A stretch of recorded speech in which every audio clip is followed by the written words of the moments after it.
మళ్ళీ కూడా గతంలో మంజూరు చేసింది కాంగ్రెస్ ప్రభుత్వం, కాంగ్రెస్ పార్టీ కనుక రాబోయే కాలంలో రుణమాఫీయే కానీ, ఇళ్ల మంజూరే కానీ, ఇల్లే కానీ, జాబ్ క్యాలెండరే కానీ ప్రతి ఒక్కటి మాటిచ్చి మాట నిలబెట్టుకుంటుంది కాంగ్రెస్ అని ఒక గొప్ప చరిత్ర.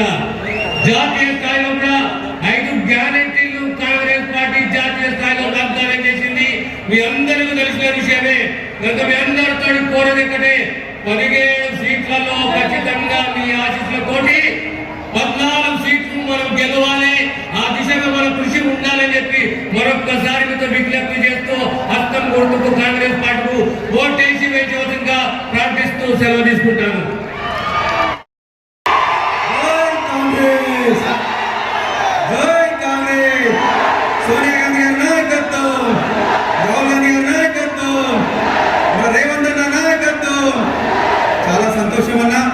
ఈరోజు ఈ జనజాతర కార్యక్రమానికి ముఖ్య అతిథిగా వచ్చిన మన ప్రియతమ నాయకులు, మన అందరి నాయకుడు రాహుల్ గాంధీ అన్న గారికి, అదేవిధంగా మన బడుగు బలహీన వర్గాలకు ఆశాజ్యోతి, బలహీన వర్గాల పక్షపాతి మన ముఖ్యమంత్రి రేవంత్ రెడ్డి అన్న గారికి, అదేవిధంగా వేదిక మీద ఉన్న నాయకులకు, అదేవిధంగా మన మెదక్ పార్లమెంట్ నుంచి వచ్చిన వివిధ కాన్స్టిట్యూన్సీ నుంచి వచ్చిన ప్రజలకు, కార్యకర్తలకు, మీడియా మిత్రులకు అందరికీ కూడా పేరు పేరున మీ అందరికీ కూడా పాదాభివందనాలు తెలియజేస్తున్నాం.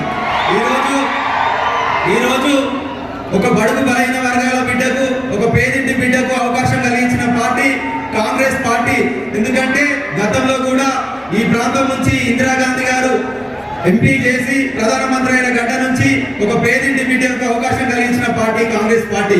కాంగ్రెస్ పార్టీ అంటే సమానత్వం ఇచ్చే పార్టీ, ప్రజలందరూ కూడా అన్ని మతాలు అన్ని కులాలను సమానంగా ఇచ్చే పార్టీ. కాబట్టి మీరందరూ కూడా మీ ఇంటి బిడ్డలాగుండా నాకు ఈ అవకాశం ఇచ్చినందుకు కేంద్ర రాష్ట్ర ప్రభుత్వాలకు, మన నాయకులకు అందరూ కూడా కృతజ్ఞతలు తెలియజేస్తున్నా.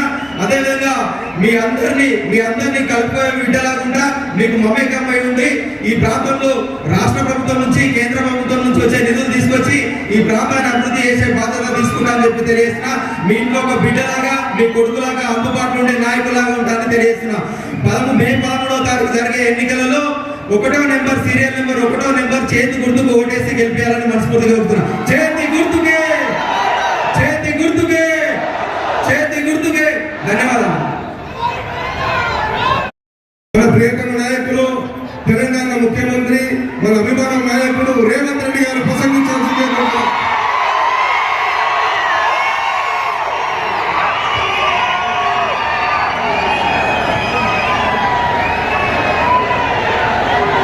జై కాంగ్రెస్, జై జై కాంగ్రెస్. మిత్రులారా, ఆ ఫోటోలు దించండి, ఆ ఫోటోలు దించు చూసి దించు. మిత్రులారా, శ్రీమతి సోనియా గాంధీ గారు, శ్రీ మల్లికార్జున ఖర్గే గారు, శ్రీ రాహుల్ గాంధీ గారు మెదక్ పార్లమెంటు నియోజకవర్గం నుంచి కాంగ్రెస్ పార్టీ అభ్యర్థిగా నీలం మధును ఎన్నికల బరిలో దించితే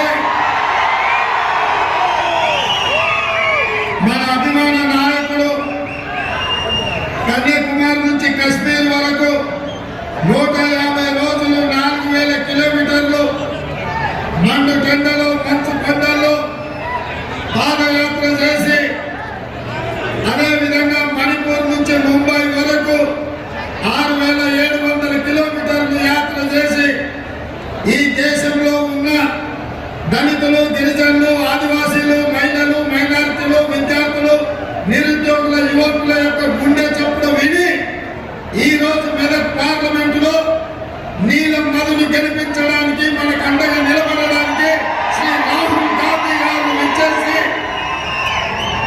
ఈ నర్సాపూర్ నియోజకవర్గంలో కాంగ్రెస్ పార్టీ నాయకులు ఏర్పాటు చేసిన జనజాతరలో పాల్గొని ఈరోజు ఈ ఎన్నికల్లో విజయం సాధించడానికి వారు రావడాన్ని సంతోషిస్తూ మీ అందరి తరఫున వారికి స్వాగతం పలుకుతున్నాను. మిత్రులారా, మెదక్ పార్లమెంటు నియోజకవర్గానికి దేశ చరిత్రలోనే ఒక గొప్ప పేరు ఉన్నది. ఆనాడు దేశంలో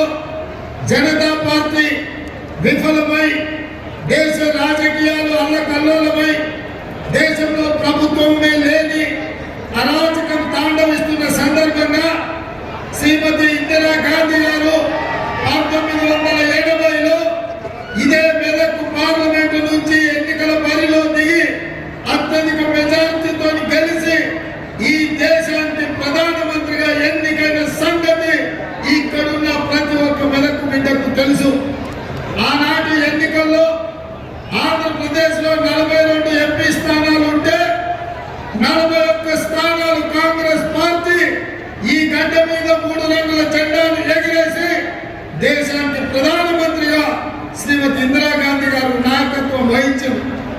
ఆనాడు ఇందిరాగాంధీ గారు ఈ ప్రాంతం నుంచి ప్రాతినిధ్యం 2024 వరకు ఈ పార్లమెంటు నియోజకవర్గం బీజేపీ బీఆర్ఎస్ చేతిలోనే మగ్గిపోయింది.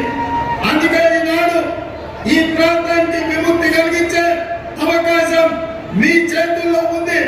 అందుకే రాహుల్ గాంధీ గారు ఒక బలైన వర్గాల బిడ్డ నీలం మధు ముదిరాజును ఈ ఎన్నికల్లో దించి ఆనాడు ఇందిరాగాంధీ గారు ప్రాతినిధ్యం వహించిన ఈ పార్లమెంటులో నీలం మధు ఈ రోజు కాంగ్రెస్ పార్టీ ఎన్నికల పనిలో దించింది. ఈ రోజు బీజేపీ నుంచి నిలబడ్డాయన ఎవరో కాదు, పక్కనే దుబ్బాక ఉప ఎన్నికల్లో ఎమ్మెల్యేగా గెలిచి మోడీ నుంచి వేల కోట్ల రూపాయలు నిధులు తెస్తామని దుబ్బాక ప్రజల చెవులో పువ్వు పెడితే ఆ పువ్వును మన శాసనసభ ఎన్నికల్లో బండకేసి కొట్టిండ్రు, ఉప్పు తీసి ఉప్పు పోసి పాత వేసింది. ఇక రెండోగా బీఆర్ఎస్ నాయకుడు బీఆర్ఎస్ నుంచి నిలబడ్డాయి ఎవరో కాదు, మన మల్లన్న సాగర్ లో, మన రంగనాయక సాగర్ లో, మన కొండ పోచంపలో వేలాది ఎకరాల భూములను వేలాది మంది రైతులను ముంచి వాళ్ళ సొంత భూములు తాతలు ముత్తాతలు ఇచ్చిన భూములు ప్రభుత్వం గుంజుకుంటుంటే మాకు సరైన నష్ట పరిహారం ఇవ్వండి అని అడిగితే పోలీసులను పెట్టి తొక్కించాడు. పోలీసుల బూట్ల కింద ఈ ప్రాంత రైతులను అణిచివేసింది.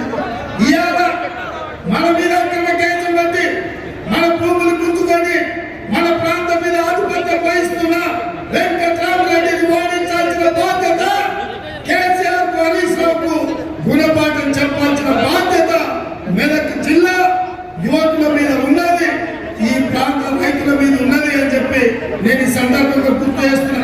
అందుకే మిత్రులారా, ఇవాళ రఘునందన్ రావు చూసినాం, వెంకట్రామరెడ్డిని చూసినాం. వెంకట్రామరెడ్డి ఆల్రెడీ ఎమ్మెల్యేగా ఉన్నాడు, ఇప్పుడు మన ఎంపీ ఎందుకు నిలబడ్డాడు అంటే కేసీఆర్ హరీష్ రావుకు 100 కోట్ల రూపాయలు ఇస్తున్నాడు కాబట్టి ఎక్కడి నుంచో కరీంనగర్ నుంచి తీసుకొచ్చి మెదక్ ఎన్నికల బరిలో దించిండు. నేను అడుగుతున్న కేసీఆర్ హరీష్ రావు, మొత్తం మెదక్ జిల్లాలో మీకు ఒక్క మనగాడు కూడా దొరకలేదా ఈ మెదక్ పార్లమెంట్ ఎన్నికల్లో పెట్టడానికి? ఎక్కడి నుంచో కరీంనగర్ నుంచి మా భూములు గుంజుకున్నాడు, మా రైతుల మీద కేసులు పెట్టినాడు, మా రైతులను జైలు పంపించడాన్ని ఇవాళ ఎంపీగా నిలబెట్టి ఈ మెదక్ జిల్లా రైతాంగాన్ని ఈ రోజు అవమానిస్తున్నారు. అందుకే మిత్రులారా, ఈ రోజు మీ కష్టాలు తెలిసిన వాడిగా మీ బిడ్డ మీ మధ్యలో నరేంద్ర మోడీ రాజ్యాంగాన్ని మార్చాలని, రిజర్వేషన్లు రద్దు చేయాలని, దళితులు గిరిజనులకు బలైన వర్గాలకు వ్యతిరేకంగా కుట్ర చేస్తున్నారు. కాబట్టి మిత్రులారా, రేపు జరగబోయే ఎన్నికల్లో బీఆర్ఎస్ బీజేపీని పొందబెట్టాలి, నీళ్ళ మధును గెలిపించాలి. బీజేపీ వాళ్ళు అంటున్నారు ఎన్నికలు వచ్చినప్పుడల్లా వాళ్ళకి రాముడు గుర్తొస్తాడు, హనుమాన్ జయంతి గుర్తొస్తుంది, లేకపోతే బతుకమ్మ బోనాల పండుగలు గుర్తొస్తాయి ఇంకొకరికి. నేను అడుగుతున్న మా మిత్రుల్ని, మన తండ్రులు తాతలు మన ముత్తాతలు శ్రీరామనవమి చేయలేదా? హనుమాన్ జయంతి చేయలేదా? ఇవాళ బీజేపీ వచ్చి మనకు కొత్తగా మనకు సాంప్రదాయం నేర్పుతున్నాడు. అందుకే బీజేపీ నాయకులకు నరేంద్ర మోడీ అమిత్ షాకు నేను చెప్పిన సూటిగా, దేవుడు గుడిలో ఉండాలి, భక్తి గుండెల్లో ఉండాలి. దేవుడు గుడిలో ఉండాలి, భక్తి గుండెల్లో ఉండాలి. పోలింగ్ బూతుల ఓట్ల కోసం అడుక్కునే పిచ్చగాళ్ళలాగా రాముడిలో హనుమంతుడు వాడుకుంటుందంటే మిమ్మల్ని దేవుడు కూడా క్షమించడని చెప్పి బీజేపీలకు చెప్పిన. ఇవాళ నిన్న చంద్రశేఖరరావు వచ్చిందంట. ఇక ఆయన బస్సు యాత్ర చూస్తుంటే వెంకటరమణ తిక్కలోడు తిరునాలకు పోతే ఎక్కడానికి దిగడానికి సరిపోయిందంట. పెద్ద మదన్ రెడ్డి గారిని ఏదేదో అనిపోయిందంట. చంద్రశేఖరరావు వయసు మీద పడ్డది, ఇప్పటికైనా బుద్ధి తెచ్చుకో, ప్రజలు నిన్ను పండగేసి కొట్టిండ్రు, ఈ ప్రాంత ప్రజలు నిన్ను తిరస్కరించారు, నిన్ను ఓడగొట్టిరు. రేపు రాబోయే పార్లమెంట్ ఎన్నికల్లో నీ అభ్యర్థికి డిపాజిట్ కూడా గల్లంత అవుతుంది. అది ఇక్కడ నుంచే నర్సాపూర్ నుంచే పునాదులు పడతాయి, బీఆర్ఎస్ ఓడగొడతారు. అందుకే మిత్రులారా, ఈ ఎన్నికల్లో మీ అందరికీ నా విజ్ఞప్తి ఒకటే, 25 ఏళ్ళు బీజేపీని చూసిండ్రు, బీఆర్ఎస్ ను చూసిండ్రు. ఈ ఎన్నికల్లో ఈ దేశంలో ఈ రాష్ట్రంలో కాంగ్రెస్ అధికారంలో ఉంటుంది, అభివృద్ధి పనులు చేపడుతుంది. ఒక బలహీన వర్గాల నుంచి ఇచ్చిన మందిల పనులు ఈ ఎన్నికల్లో గెలిపించండి. అప్పుడు ఈ ప్రాంతానికి నేను జరుగుతుంది.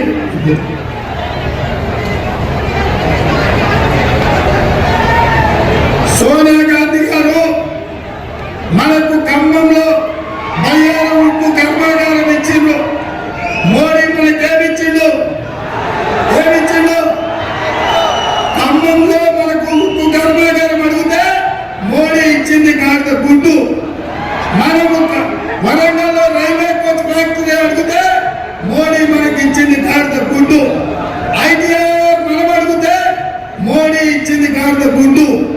అందుకే ఐఐటి అడిగితే మోడీ ఇచ్చింది గాడిద గుడ్డు. మరి గాడిద గుడ్డు ఇచ్చిన మోడీకి కర్రు కాల్చి మాట పెడదామా?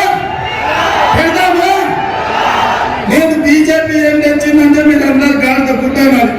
మోడీ ఏమి ఇచ్చిండు అంటే గాడిద గుడ్డ అన్నారు. రెడీనా? బీజేపీ ఏమి ఇచ్చింది? మోడీ ఏం తెచ్చిండు? బీజేపీ ఏమి ఇచ్చింది? మోడీ ఏం తెచ్చిండు? బీజేపీ ఏమిచ్చింది? మోడీ ఏం తెచ్చిండు? మరి గాంధ గుడ్డించిన బీజేపీకి కడుపు కాల్చి వాత పెట్టి ఈ ఎన్నికల్లో నీలం బదులు 1,00,000 మెజార్టీతో ఎంపీగా గెలిపించాలి. మీరు సిద్ధమా?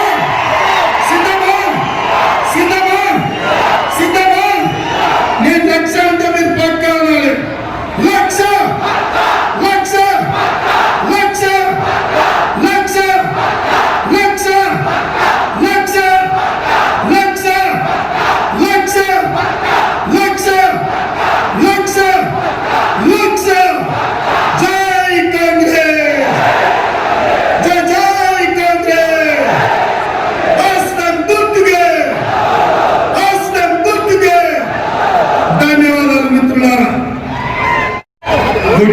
सुरेश जी, हमारे कैंडिडेट नीलम मधु जी,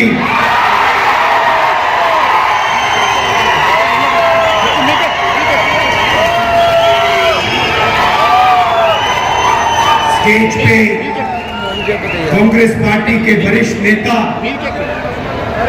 हमारे प्यारे कार्यकर्ता बाबा शेर, भाइयों और बहनों, प्रेस के हमारे मित्रों, आप सबका यहाँ बहुत बहुत स्वागत। गर्मी में आप दूर दूर से आए, इसके लिए दिल से आपको बहुत बहुत धन्यवाद। లేనటువంటి గౌరవ ముఖ్యమంత్రి గారికి, మంత్రులకు, కాంగ్రెస్ పార్టీలో వివిధ హోదాల్లో ఉన్నటువంటి బాధ్యులకు, అదేవిధంగా స్థానికంగా పోటీ చేస్తున్నటువంటి మధు గారికి, అలాగే ఈ కార్యక్రమానికి వచ్చినటువంటి వీర సింగాలైనటువంటి మీ అందరికీ సాదర స్వాగతం। हिंदुस्तान में गरीब लोग, कमजोर लोग, दलित, आदिवासी, पिछड़े लोग, किसान, मजदूरों की रक्षा हमारा संविधान, हमारा कॉन्स्टिट्यूशन యొక్క బాధ్యత వీళ్ళందరినీ సురక్షితంగా ఉంచేటటువంటి కర్తవ్యాన్ని మన గౌరవ రాజ్యాంగం నిర్వర్తిస్తూ ఉంటుంది। संविधान से पहले हिंदुस्तान में गरीब लोगों के, कमजोर लोगों के कोई भी अधिकार नहीं थे। రాజ్యాంగం ఆవిర్భవించక ముందు, రాజ్యాంగం రాసుకోవడానికి ముందు ఈ దేశంలో పేదలకు గాని, దళితులకు గాని, అట్టడుగు వర్గాలకు గాని ఎలాంటి హక్కులు ఉండేవి కావు। अगर हिंदुस्तान के गरीब लोगों को शक्ति मिली है तो संविधान से उनको शक्ति मिली है। ఈ దేశంలో పేదలకు శక్తి దొరికింది అంటే అది కేవలం రాజ్యాంగం వల్ల మాత్రమే దొరికింది. ये कोई मामूली किताब नहीं है, ये आपके दिल की आवाज है। ఇది సామాన్యమైన పుస్తకం కాదు, ఇది సామాన్యుల యొక్క గొంతుక. इसके लिए कांग्रेस पार्टी और हिंदुस्तान के करोड़ों लोगों ने लड़कर अपना खून देकर इसको बनाया है। ఈ పుస్తకం సామాన్యమైనటువంటిది కాదు. ఈ పుస్తకాన్ని మన కోసం మనం ఆవిష్కరించుకోవడానికి ఈ దేశంలో వేలాది మంది, లక్షలాది మంది తమ ప్రాణాలను దృఢప్రాయంగా త్యజించి రక్తాన్ని ధారపోసి ఈ పుస్తకాన్ని రూపొందించుకున్నారు. गांधी जी, अंबेडकर जी, नेहरू जी, इन लोगों ने सालों लड़ाई कर कर खून पसीना देकर हिंदुस्तान की जनता के साथ ये किताब बनाई।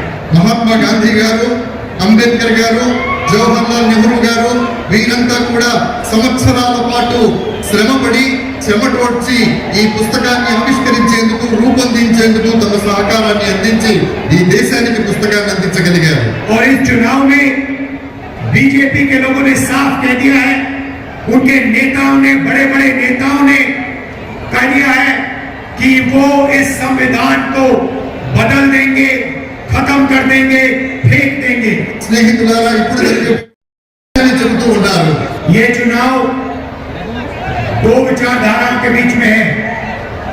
इंडिया अलायंस, राहुल गांधी, मल्लिकार्जुन खड़गे जी, रेवंत रेड्डी जी कहते हैं कि इसको बचाना है, इसकी रक्षा करना है। ఈ దేశంలో ఎన్నికలు ఇప్పుడు రెండు సమూహాల మధ్య జరుగుతున్నాయి. ఒకటి ఇండియాకి సంబంధించినటువంటి సమూహం, అందులో రాహుల్ గాంధీ గారు, మల్లికార్జున్ ఖర్గే గారు, మీ ప్రియతమ ముఖ్యమంత్రి రేవంత్ రెడ్డి గారు వీరంతా ఉన్నారు. వీరేమంటున్నారంటే ఈ పుస్తకాన్ని పరిరక్షించాలి, ఈ రాజ్యాంగాన్ని పరిరక్షించాలి అంటూ ఉన్నారు. और नरेंद्र मोदी, अमित शाह, आरएसएस के नेता कहते हैं इस किताब को बदल दिया जाए, इसको फेंक दिया जाए। నరేంద్ర మోడీ గారు అలాగే ఆర్ఎస్ఎస్ మిత్రులు ఏమంటున్నారంటే ఈ పుస్తకాన్ని సమూలంగా తీసేయాలి, ఈ పుస్తకాన్ని పూర్తిగా మార్చేయాలి అంటూ ఉన్నారు. हम इस किताब की रक्षा करेंगे, कोई भी शक्ति इस किताब को डैमेज नहीं कर सकता है, खत्म नहीं कर सकता। మేము ఈ రాజ్యాంగాన్ని పరిపూర్ణంగా పరిరక్షిస్తాం. ఏ శక్తి కూడా ఈ రాజ్యాంగాన్ని మార్చడంలో కానీ, సమూలంగా తీసివేయడంలో కానీ ఏమాత్రం సాహసించలేదు. भाई और बहनों, आपका जमीन का हक, आपको जो आरक्षण मिला, आपको जो सरकार में रोजगार मिलता है, पब्लिक सेक्टर, वो सब इधर से आया है। దేశంలో మీకు ఏవైతే సౌలభ్యాలు దొరుకుతున్నాయో, భూమి దొరికిందో, పథకాలు దొరుకుతున్నాయో, ఈ రోజు మీరు ఒక ఓటు వేసేటటువంటి అర్హత కూడా కలిగి ఉన్నారు, అదంతా కూడా కేవలం ఈ రాజ్యాంగం ఉండడం వల్ల మాత్రమే సాధ్యమవుతోంది. नरेंद्र मोदी चाहते हैं कि सारी की सारी राजनीति 22-25 लोगों के फायदे के लिए हो। నరేంద్ర మోడీ గారు కేవలం 20-25 మందికి మాత్రమే ఈ దేశంలో ఉన్నటువంటి ప్రయోజనాలన్నీ చేకూరాలి అనుకుంటూ ఉన్నారు. उन्होंने पब्लिक सेक्टर को, सरकारी कंपनियों को प्राइवेटाइज किया। వారు దేశంలో ఉన్నటువంటి పబ్లిక్ సెక్టర్ అంటే ప్రభుత్వ రంగ సంస్థలన్నిటినీ కూడా ప్రైవేట్ పరం చేస్తూ ఉన్నారు. क्यों किया? रिजर्वेशन को हटाने के लिए किया। ఎందుకు చేస్తున్నారు మీరు ఆలోచించండి. కేవలం రిజర్వేషన్లు నిర్మూలించడం కోసం మాత్రమే ప్రభుత్వ రంగ సంస్థలు ప్రైవేట్ పరం చేయబడుతూ ఉన్నాయి. देश में और सरकार में ठेकेदारी प्रथा चलाते हैं। क्यों चलाते हैं? रिजर्वेशन को खत्म करने के लिए। దేశంలో ఉండేటటువంటి పెట్టుబడిదారీ వ్యవస్థను పెంపొందించేటటువంటి ప్రయత్నాన్ని చేస్తున్నారు. ఎందుకు చేస్తున్నారు? కేవలం రిజర్వేషన్లు తొలగించాలి అనేటటువంటి ఉద్దేశంతో మాత్రమే ఈ కుట్ర జరుగుతూ ఉంది. लड़ाई इस बात की भी है, वो रिजर्वेशन को खत्म करना चाहते हैं, हम रिजर्वेशन को 50% से ज्यादा बढ़ाना चाहते हैं। ప్రధానమైనటువంటి యుద్ధం ఎందుకు జరుగుతుందంటే వారు రిజర్వేషన్లు సమూలంగా తీసివేయాలంటున్నారు. కానీ మేము ప్రభుత్వంలో వచ్చిన తర్వాత 50% రిజర్వేషన్లను ఇవ్వాలనుకుంటూ ఉన్నాము. भाई और बहनों, हिंदुस्तान में अगर आप पिछड़ों की, दलितों की, आदिवासियों की आबादी जोड़ दें तो ये मेजॉरिटी बनती है। మిత్రులారా, స్నేహితులారా, దేశంలో ఉన్నటువంటి ఆదివాసీలు అంటే గిరిజనులు కానివ్వండి, వెనుకబడ్డటువంటి వాళ్ళు కానివ్వండి, వీళ్ళందరి యొక్క గణన కనుక మనం చేసినట్టయితే 50% మంది వెనుకబడినటువంటి తరగతుల వారు ఉన్నారు. 15% दलित, 8% आदिवासी, 15% దళితులు, 8% ఆదివాసీలు ఉన్నారు. 15% माइनॉरिटी और 5% गरीब जनरल कास्ट के लोग. 15% మైనారిటీలు ఉన్నారు. మిగతా 8% ఎవరైతే ఉన్నారో వారంతా జనరల్ కేటగిరీకి చెందినటువంటి వాళ్ళు ఉన్నారు. अगर आप इन सबको जोड़ दो 90% से ज्यादा बनता है. మీరందరినీ కన్నా కలిపినట్టయితే మీరందరూ 90%కి సరిసమానం అవుతారు. मगर इन लोगों को हिंदुस्तान में भागीदारी नहीं मिलती. కానీ భారతదేశంలో వీళ్ళకి ఎప్పుడు భాగస్వామ్యం దొరకదు. इसीलिए हमने निर्णय लिया है कि जैसे तेलंगाना में जाति जनगणना हुआ वैसे ही हिंदुस्तान में जाति जनगणना होने वाला है. కాబట్టి మేము ఒక దృఢమైనటువంటి నిర్ణయం తీసుకున్నాము. ఏ రకంగానైతే తెలంగాణలో కుల గణన జరిగిందో అదే విధంగా యావత్ దేశంలో కూడా కుల గణన చేయాలి అనేటటువంటి సంకల్పంతో మేము ముందుకు సాగుతూ ఉన్నాం. हिंदुस्तान के दलितों को, आदिवासियों को, पिछड़ों को, गरीब जनरल कास्ट के लोगों को, माइनॉरिटीज को पता लगना चाहिए उनकी कितनी शक्ति है, उनकी कितनी आबादी है और उनकी कितनी भागीदारी मिल रही है. దళితులు కానివ్వండి, గిరిజనులు కానివ్వండి, ఆదివాసీలు కానివ్వండి, మైనారిటీలు కానివ్వండి, సామాన్యులు కానివ్వండి, వీళ్ళందరూ దేశంలో ఎంత శాతం ఉన్నారు అనేటటువంటి విషయం వారికి తెలియాలి. వాళ్ళ శక్తి ఏమిటో ఈ దేశంలో వాళ్ళకి తెలియాలి. और जाति जनगणना के बाद क्रांतिकारी राजनीति शुरू होगी. हिंदुस्तान की राजनीति हमेशा के लिए बदल जाएगी क्योंकि एक गहरा सच हम सबके सामने दिखने लगेगा. స్నేహితులారా, కాబట్టి ఈ రకమైనటువంటిది జరిగినప్పుడు దేశంలో నిజమైనటువంటి రాజకీయం ప్రారంభమవుతుంది. ఒక ఉజ్వలమైనటువంటి రాజకీయ చైతన్యం వస్తుంది. ఆ రాజకీయ చైతన్యం రావాలి అనేటటువంటి ఉద్దేశంతోనే మేము ఆ దిశగా ప్రయత్నాలు చేస్తూ ఉన్నాము. 2-3% लोग हिंदुस्तान को चलाते हैं. सारी की सारी संस्थाएं उनके हाथ में है, सारी की सारी कंपनियां उनके हाथ में है, सरकार उनके हाथ में है. जाति जनगणना से पता लग जाएगा इसकी सच्चाई, सारे हिंदुस्तान को पता लग जाएगा. కేవలం 2% మంది ఎవరైతే ఉన్నారో వాళ్ళ చేతుల్లోనే సంపద మొత్తం ఉంది. వాళ్ళే ఈ రోజు దేశాన్ని శాసిస్తున్నారు. ఎప్పుడైతే మనం జనగణన కులగణన చేస్తామో అప్పుడు నిజమైనటువంటి స్టాటిస్టిక్స్, నిజమైనటువంటి నిష్పత్తి బయటికి రావడం జరుగుతుంది. అప్పుడు మన శాతం ఎంత, మన వాటా ఎంత అనేటటువంటి విషయం మనకు అర్థమవుతుంది. भाइयों बहनों, नरेंद्र मोदी जी ने अदानी जैसे लोगों के लिए काम किया. 10 साल हिंदुस्तान के airports, ports, infrastructure, defence industry सारी की सारी नरेंद्र मोदी जी ने अदानी को दी. స్నేహితులారా, నరేంద్ర మోడీ గారు గత 10 సంవత్సరాల కాలంలో చేసినటువంటి పరిపాలనలో ఎయిర్పోర్ట్లు, విమానాశ్రయాలు కానివ్వండి, నౌకాశ్రయాలు కానివ్వండి, దేశంలో ఉన్నటువంటి పెద్ద పెద్ద ప్రభుత్వ రంగ సంస్థలు కానివ్వండి, వీటన్నిటినీ కూడా ఆదాని పరం చేస్తూ ఉన్న సంగతి మీరు గమనిస్తూనే ఉన్నారు. उन्होंने 22-25 अरबपति बनाए. अमीर लोगों को और अमीर किया. हालत यह है कि 22 लोगों के पास उतना ही धन है जितना 70 करोड़ हिंदुस्तानियों के हाथ में है. స్నేహితులారా, మిత్రులారా, నరేంద్ర మోడీ గారు 10 సంవత్సరాల తన పాలన కాలంలో కేవలం 20-25 మంది మాత్రమే మిలియనర్లను, ట్రిలియనర్లను చేయడం జరిగింది. భారతదేశంలో ఎంతమంది జనాభా ఉన్నారో అంతమంది జనాభా దగ్గర ఉండేటటువంటి సొత్తు ఈ రోజు అంతకంటే ఎక్కువ కేవలం దేశంలో 20-25 మంది చేతుల్లో మాత్రమే ఉంది. भाइयों बहनों, करोड़ों लाखपति बनाने हैं. స్నేహితులారా, కేవలం వారు 20-25 మందిని మాత్రమే మిలియనర్లను చేస్తే ఇప్పుడు సమయం ఆసన్నమైంది. కోటాను కోట్ల మందిని కోటీశ్వరులు చేసేటటువంటి అవకాశం మనం ఉంటుంది. हम एक ऐतिहासिक क्रांतिकारी काम करने जा रहे हैं. ఒక ऐसा काम जो आप सपने में नहीं सोच सकते. ఒక చారిత్రాత్మకమైనటువంటి కార్యక్రమానికి, ఒక చారిత్రాత్మకమైనటువంటి చైతన్యానికి శ్రీకారం చుట్టేటటువంటి ప్రయత్నాన్ని మేము చేస్తున్నాం. ఆ ప్రయత్నం ఏమిటి అనేది మీరు కనీసం కలలో కూడా ఊహించలేరు.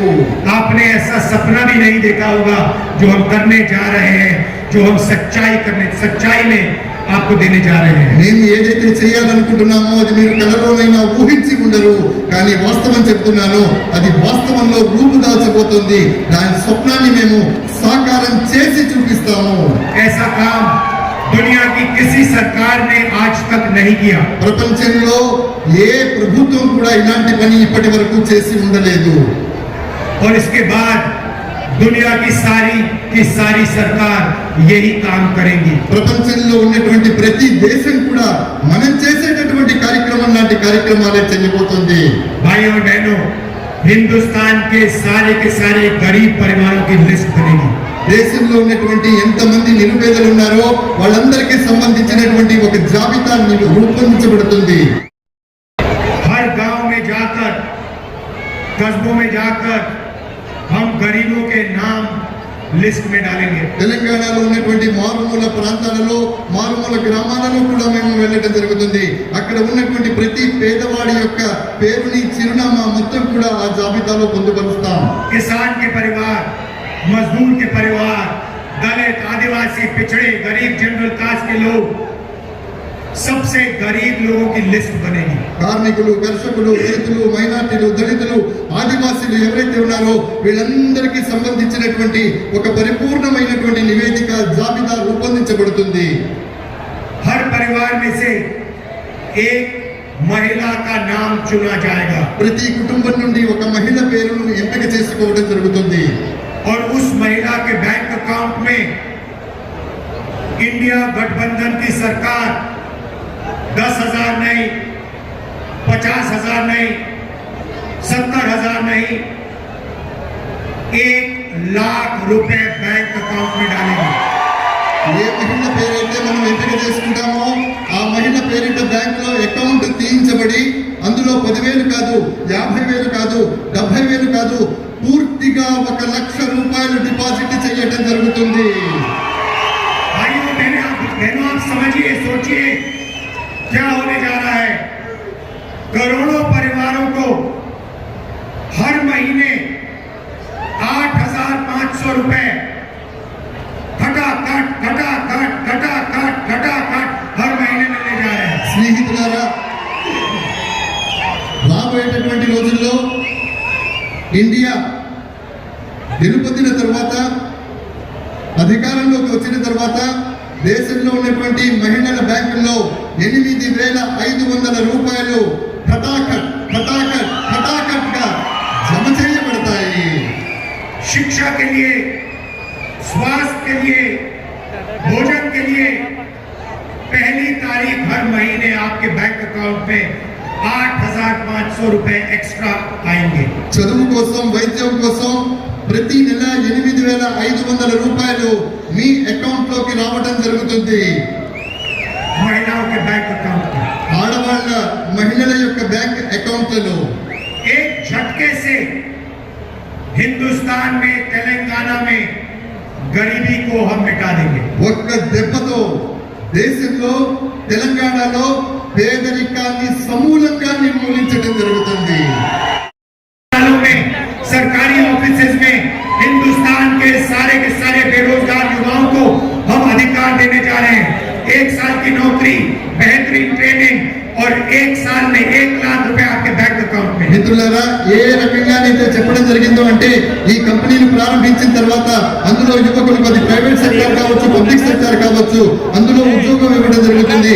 1 సంవత్సర కాలం పాటు వారు సంపాదించుకోవడానికి ఒక చక్కటి మార్గాన్ని నిర్దేశించడం జరుగుతుంది। भाइयों बहनों, इंडिया की सरकार, इंडिया गठबंधन की सरकार 4 जून को बनेगी। స్నేహితులారా, ఇండియా సర్కార్ అంటే ఏ సంఘటనతో అయితే మనం పోరాటం చేస్తున్నామో ఎన్నికల్లో, సార్వత్రిక ఎన్నికల్లో, ఆ ప్రభుత్వం 7వ తారీఖు జూన్ వ్యవస్థీకృతం అవుతోంది। గట్టిగా ఒకసారి చెప్పట్లు। 30 लाख सरकारी नौकरियां हैं जो नरेंद्र मोदी ने आपको नहीं दी। 30 లక్షల ప్రభుత్వ ఉద్యోగాలు ఉన్నాయి, వాటిని నరేంద్ర మోడీ గారు మీకు ఇవ్వలేదు।